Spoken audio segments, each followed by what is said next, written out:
Salut les potos, bienvenue pour la revue de l'épisode 5 de Solo Leveling. Épisode quand même très intéressant. Donc sans plus attendre, on passe tout de suite à la review. Donc déjà, je me suis fait avoir en fait, c'est clairement pas ce que j'ai prédit dans ma revue précédente qui s'est passé avec l'altercation entre Sun Jiwoo et puis Cha Hae-in. J'espère que j'ai prononcé son nom correctement. Donc clairement pas, là il demande qu'est-ce qu'il fait, puis là il lui dit oh ben non je me suis perdu et tout, désolé et tout. Là, elle le titille un peu, mais il arrive à esquiver un peu les questions et donc il arrive à s'en tirer quand même. Et là, elle sent son odeur. Et là, veuillez bien m'expliquer ou bien me confirmer plus si j'ai bon. Mais j'ai l'impression que en fait, son odeur, c'est par rapport à la force des chasseurs.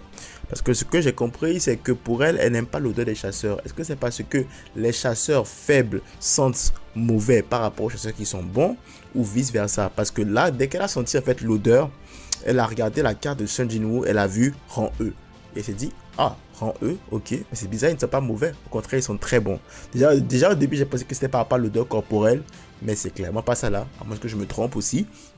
Je pense que c'est plus par rapport à la force. Je pense qu'elle, en fait, l'odeur, en fait, elle identifie l'odeur d'un chasseur, en fait, à la force de ce chasseur. Et c'est ce que j'ai cru comprendre. Donc, je ne sais pas si c'est le cas. Confirmez-le moi dans les commentaires, s'il vous plaît, parce que là, j'étais un peu perdu sur cette partie-là. Là, tu as Sun Jinwoo qui se fait dire que bon, il fait du bon travail et tout, est-ce qu'il veut pas être engagé? Là, il dit non, non, non, non, lui, il est juste venu pour la thune, donc voilà quoi, il n'est pas là pour se faire engager, tant parce que ça lui va très bien et tout. Sauf que là, on lui apporte comme information qu'il y a un raid qui va se passer dans les donjons. Il y a un raid de donjon de niveau C, de niveau A, si je comprends bien, qui va se faire. Donc, est-ce qu'il peut venir pour miner, quoi, tu vois, pour miner tranquille. Donc là, je dis, ok, tranquille, je vais venir miner au calme. Et là, il revient le lendemain. Et là, genre, je pense que le travail qu'il avait fait, genre, ça a donné quand même une très bonne impression de lui auprès des autres de la guilde des miniers. Là, surtout que Cha Hae-in aussi, l'intégration avec Cha Hae-in aussi a quand même apporté un peu plus d'aura à son stock déjà, si je peux dire ça comme ça. Donc du coup, il est là et quand il arrive comme ça, il a un accueil chaleureux de la part des mecs et tout. Et là, tu revois un peu en fait le premier épisode de la saison 1 où justement aussi les mecs lors du double donjon, les mecs de sa guilde là aussi l'avaient accueilli de manière genre, très très sympa et tout, genre ils retrouvent une deuxième famille quoi. Et quand tu regardes ça comme ça, moi je me dis direct, oh, ça sent mauvais. Ça sent mauvais. Mais je n'ai pas aussi peur parce que Sun Jinwoo maintenant au moment où il est, il ne peut plus lui arriver ce qui lui est arrivé au premier épisode de la saison 1, dans le double donjon. C'est carrément impossible. Il est trop fort pour qu'il lui arrive ce qui lui est arrivé là. Genre le massacre qu'il a vécu là, impossible que ça arrive. En tout cas, il va gérer si ça arrive. C'est ce que je me suis dit. Donc là, bon, je me suis trompé la première fois parce que là, ils étaient en train de miner et tout, tranquille. Puis, ok, bon, apparemment, c'est pas comme si en fait, ils allaient, comment dire, ils allaient affronter les monstres. Dans le donjon de rang C, en tout cas, c'était juste pour miner. Et donc, vraisemblablement, c'est ce qu'ils étaient supposés faire aussi pour le donjon de rang A. Sauf qu'il y a Portefeuille, je sais pas, Portefeuille qui c'est le mec qui leur tient les rations et tout dans les donjons. Donc pour la mission d'expédition du donjon de rang A, en fait, il leur manquait un portefeuille. Sauf que voilà, le gars est venu demander, personne ne se sent porté volontaire. Sauf Sun Jinwoo justement qui dit, ok, je vais y aller. Et là, tu comprends en fait que s'il y va, c'est que en fait, il y a quelque chose de bizarre qui va se passer. Je ne sais pas si c'est juste un truc scénaristique ou il y a vraiment un truc derrière le fait que à chaque fois que Sun Jinwoo accompagne des chasseurs dans un portail, il y a toujours, mais toujours quelque chose qui se passe.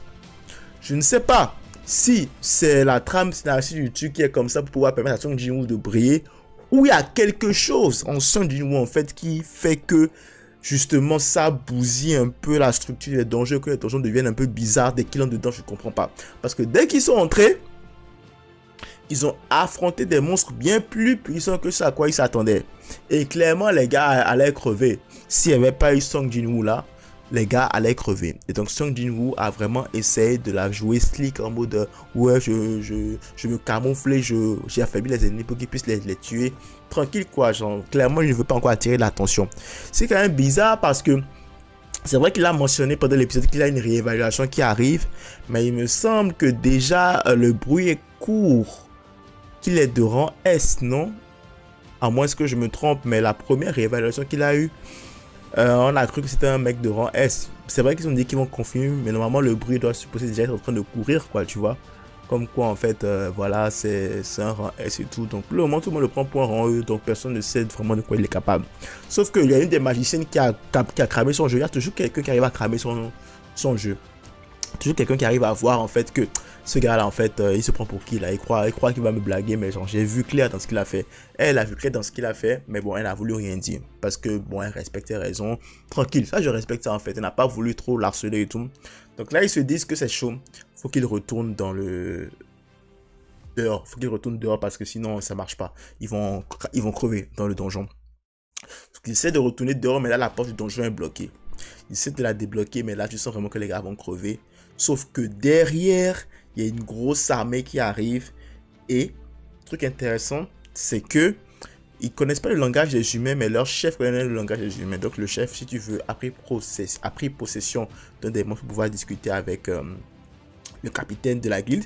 Le capitaine de la guilde sur lequel je voudrais revenir, qui est très sympa comme personnage. Ça change de l'autre mec là dans le donjon de la neige là.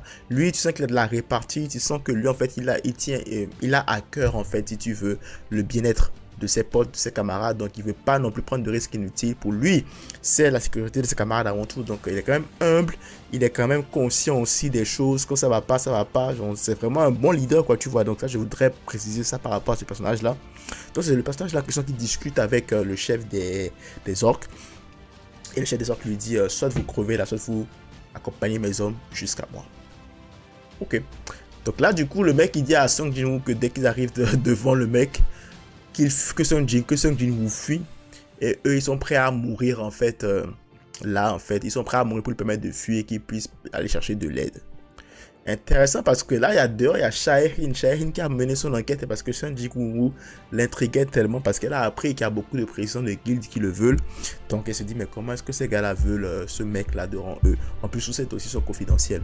C'est trop bizarre. Là, elle a déjà commencé à trop fouiner. Quelque chose d'intéressant, elle a commencé à fouiner un peu partout. La curiosité féminine, incroyable.